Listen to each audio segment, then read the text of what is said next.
la más profunda aflicción. Luego se vuelve una nueva canción, cuando yo puedo desde yo ver de la gloria de Dios.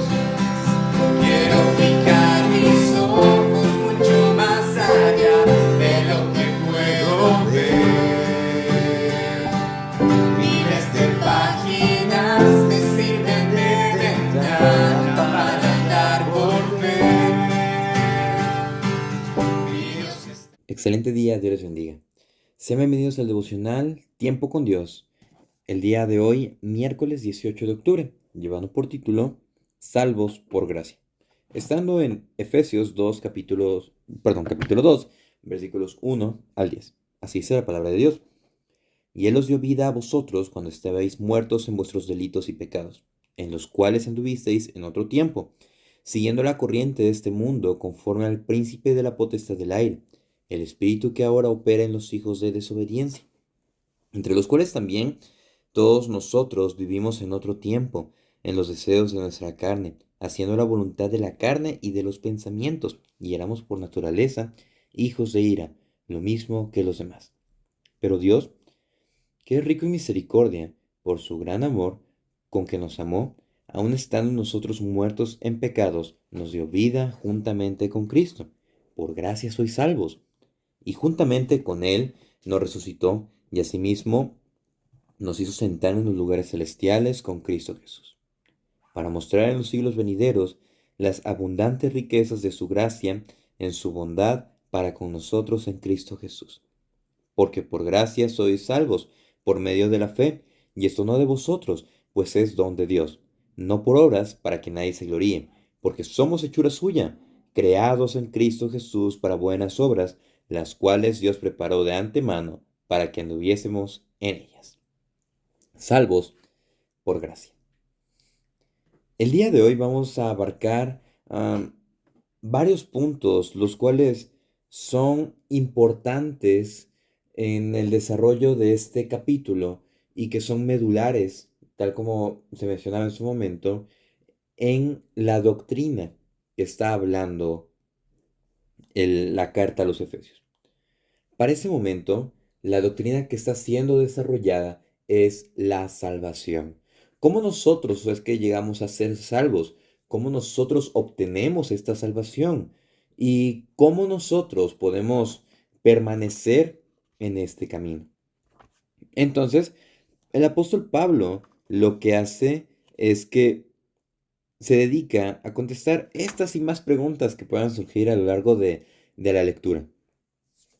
Como primera instancia es en otro tiempo.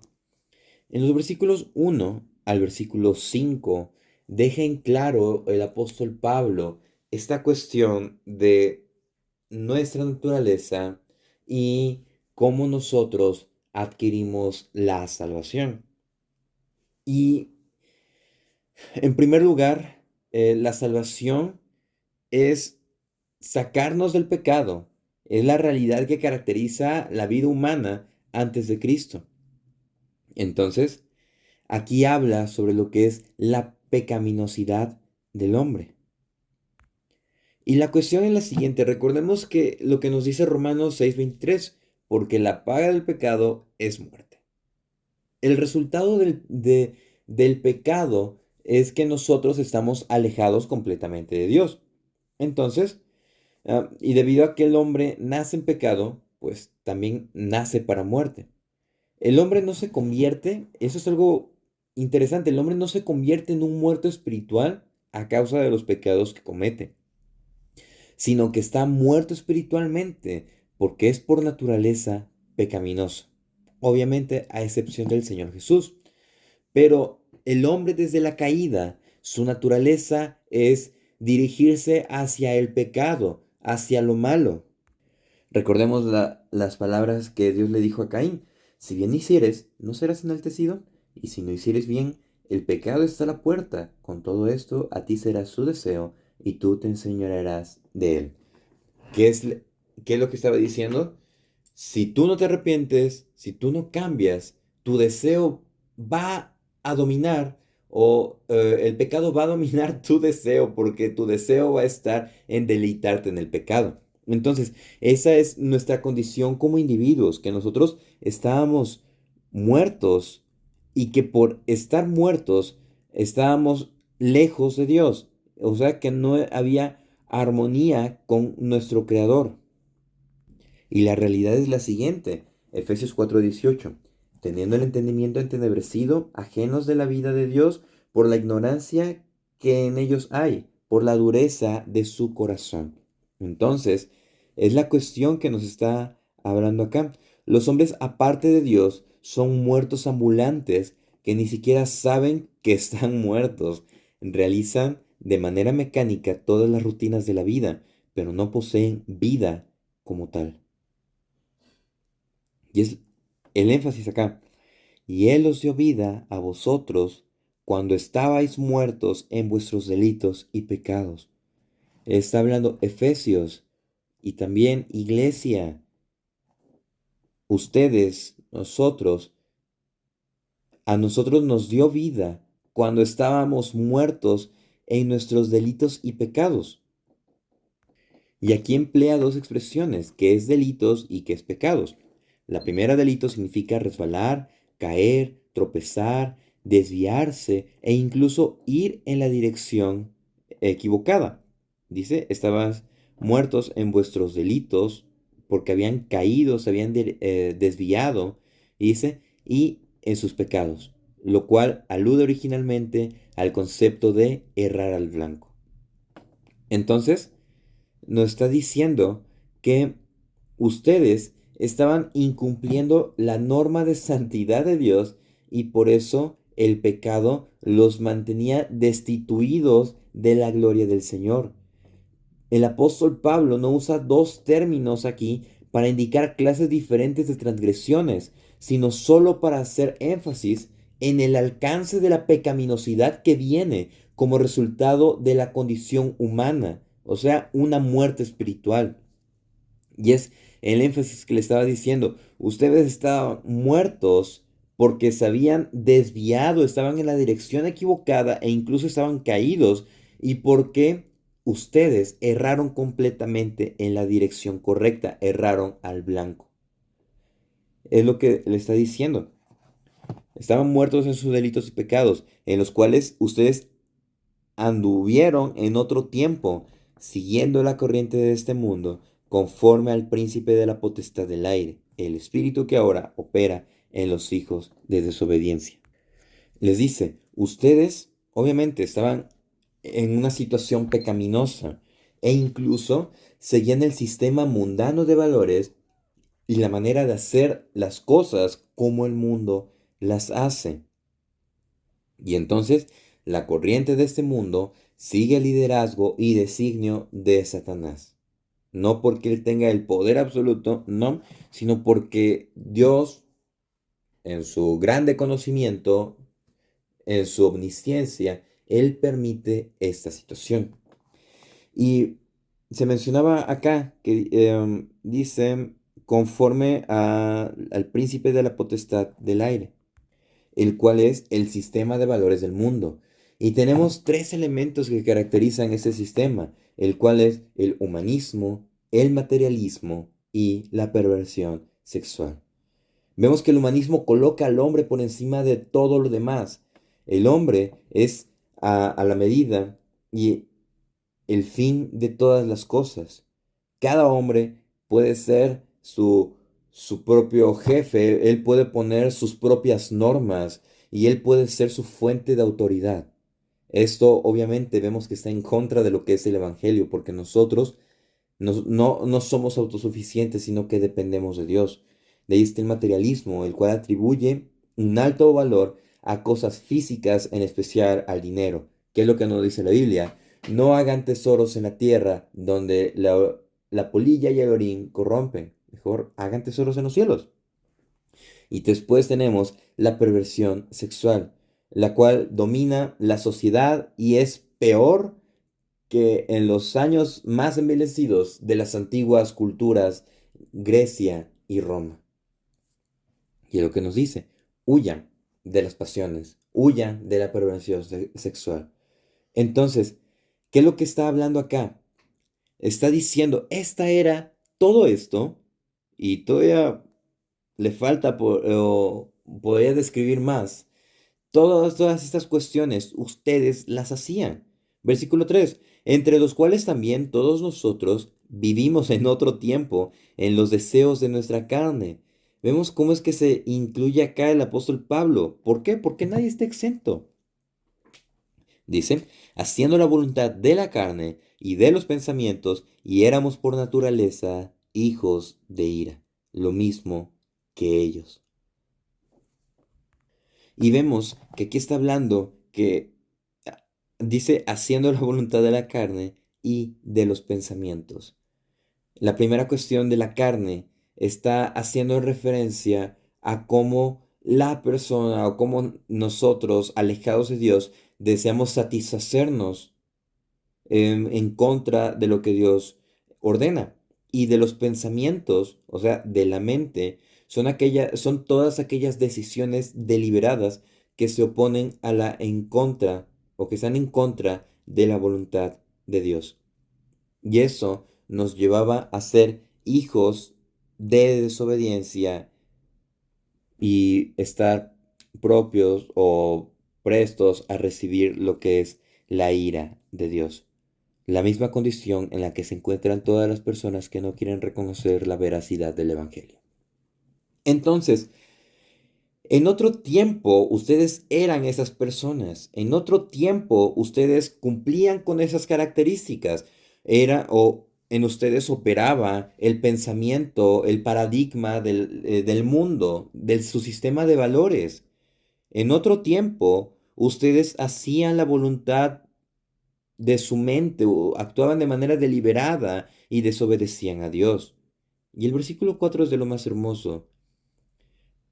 Pero Dios, que es rico en misericordia, por su gran amor con quien nos amó. Nos está diciendo que la salvación es para la gloria de Dios y con la motivación y el poder del gran amor de Dios, quien de manera intrínseca es bondadoso, misericordioso y amoroso. Él en su amor extiende sus brazos a seres humanos viles, llenos de pecado, rebeldes, depravados, apáticos, condenados a su ira incluso, y les ofrece salvación y todas las bendiciones eternas que ella trae. Por ende, la rebelión del hombre no solo va en contra del señorío y de la ley de Dios, sino en contra de su amor. Es por eso que pone este énfasis. El amor cubre multitud de errores. El amor nos hace libres de lo que es el temor. El temor aquí, el temor al hombre.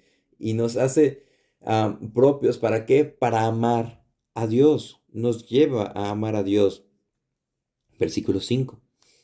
Aún estando nosotros muertos en pecados, fíjense ese énfasis. Nos llama muertos, nos llama cadáveres espirituales. Y dice, nos dio vida juntamente con Cristo. Por gracia sois salvos.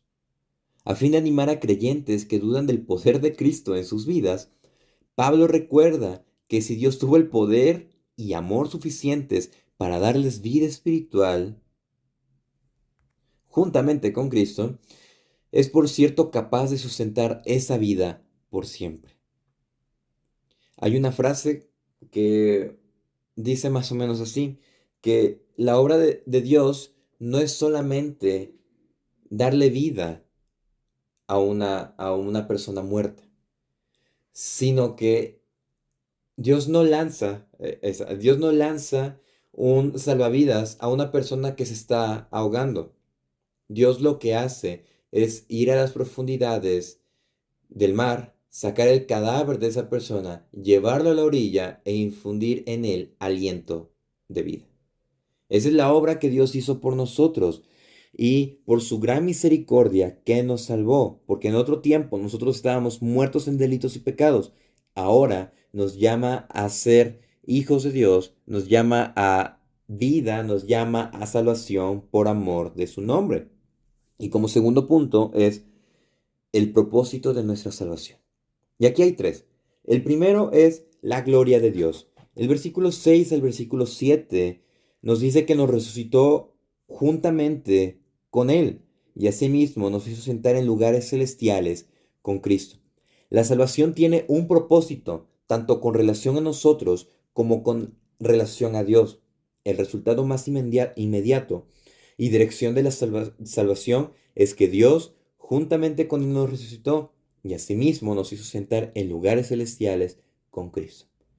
No solo estamos muertos al pecado y vivos para la justicia mediante su resurrección, en la cual somos resucitados, sino que también disfrutamos su exaltación y somos hechos partícipes de su gloria preeminente. Por ende, ya no pertenecemos al sistema de valores de este mundo, sino que se nos llama a tener la mente de Cristo, tal como el apóstol Pablo se lo dijo a los corintios. Ustedes tienen deben de tener la mente de Cristo. Y aquí está otro punto en el versículo 7, cuando menciona, para mostrar.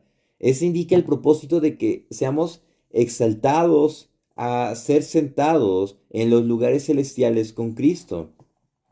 ¿Por qué? Por el poder de su palabra. El propósito mayor de Dios con la salvación es su propia causa. Por medio de su voluntad, de su bondad interminable para con nosotros en Cristo Jesús, el Padre se glorifica al bendecirnos desde el momento de la salvación a través de los siglos venideros. Nunca dejamos de recibir gracia y la bondad de Dios. Entonces, nos está diciendo que Él es quien nos sostiene. Él es quien se glorifica. El propósito de nuestra salvación es que su nombre sea enteramente glorificado y sirvamos como muestra de su grande obra. Y conceptualicémonos de la siguiente manera. Dios es soberano, Dios tiene el control de todo. Y si Dios decidió no perdonar la rebelión de sus ángeles, de los ángeles que se rebelaron, y los echó fuera del cielo, ¿nosotros qué mereceríamos? No mereceríamos algo más, porque nos dice, fueron hechos poco menores a los ángeles.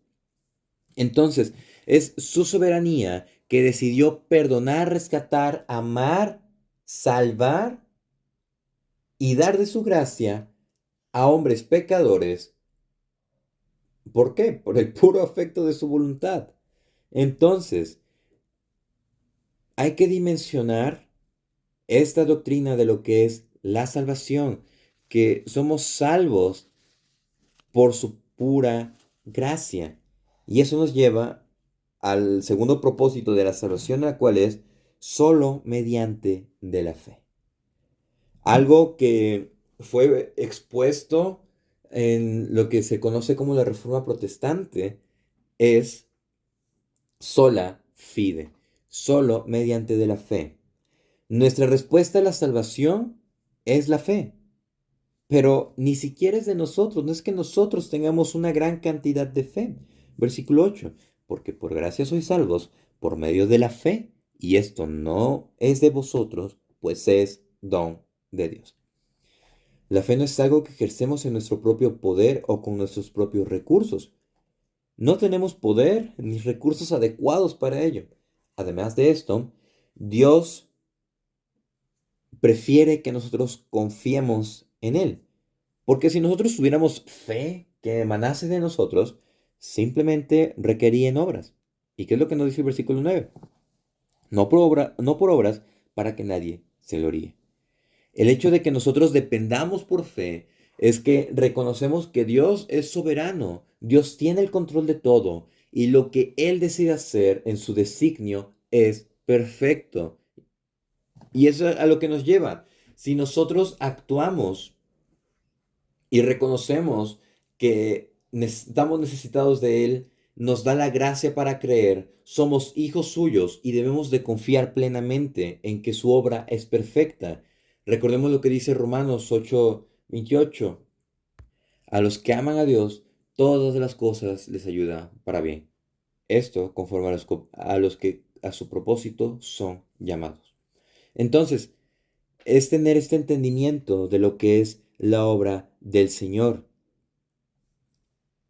Y lo que quiere hacer esta doctrina, lo que quería hacer en el tiempo de los Efesios, lo que quería hacer en el tiempo de la Reforma, lo que quiere hacer en el tiempo actual, es que nosotros dejemos de lado la idea de que todo es por nuestros méritos, de que es algo meritorio el hecho de que conozcamos el Evangelio. Es por pura gracia, es por pura misericordia de Dios, no porque nosotros seamos los mejores candidatos, sino porque Dios se deleitó en salvarnos y nos concede la misericordia de escuchar su evangelio y de que personas nos insistan en que debemos de arrepentirnos. Y no es una obra propia, sino que es del Señor. Y la tercera cuestión del propósito es hechura suya, o que la salvación es para buenas obras. Al momento de que dice que las obras no sirven, dice, no es por obras para que nadie se gloríe, el apóstol Pablo luego contesta, porque somos hechura suya, creados en Cristo Jesús para buenas obras. Pablo, si tú estás diciendo que no es para obras, ¿por qué no estás diciendo ahorita que somos creados para buenas obras? ¿Dónde está la coherencia acá? Bueno, dice las cuales Dios preparó de antemano para que anduviésemos en ellas. Estas obras son diferentes a las que nosotros conocemos. Estas obras no dicen, yo como creyente o yo como persona puedo ser mejor que mi vecino. ¿Por qué? Porque él hizo esto y yo estoy haciendo lo contrario y me está dando un mejor resultado, una muy buena obra. Lo que quiere hacer es quitar ese paradigma y decir, no es por sus méritos, no es por lo que ustedes saben, no es por lo que ustedes hacen, sino porque es la voluntad de Dios que decidió darles esas habilidades. Y no es para que se gloríen, sino para que el nombre de Dios, recaemos el primer propósito, el nombre de Dios sea glorificado. Ese es el propósito de la salvación, que el nombre de Dios sea glorificado para que nosotros reconozcamos que no es de nosotros la fe que tenemos, sino que es Dios quien hace la obra. Recordemos, el apóstol Pablo escribe, cuiden su salvación con temor y temblor, pero previamente les dice que es Dios quien pone el querer como el hacer. Él pone en nosotros el deseo de creer, Él pone en nosotros el deseo de cuidar nuestra salvación. ¿Por qué? Porque es un regalo tan grande. Entonces, es su obra maravillosa la que nos da la apertura de conocimiento. ¿De qué? De que no es por nosotros, sino que es por su inmensa voluntad. Que podamos reflexionar en estas hermosas verdades, que tiempo nos falta para profundizar en ellas y principalmente eso, llevarlo a la práctica, que es lo más importante en nuestra vida cristiana.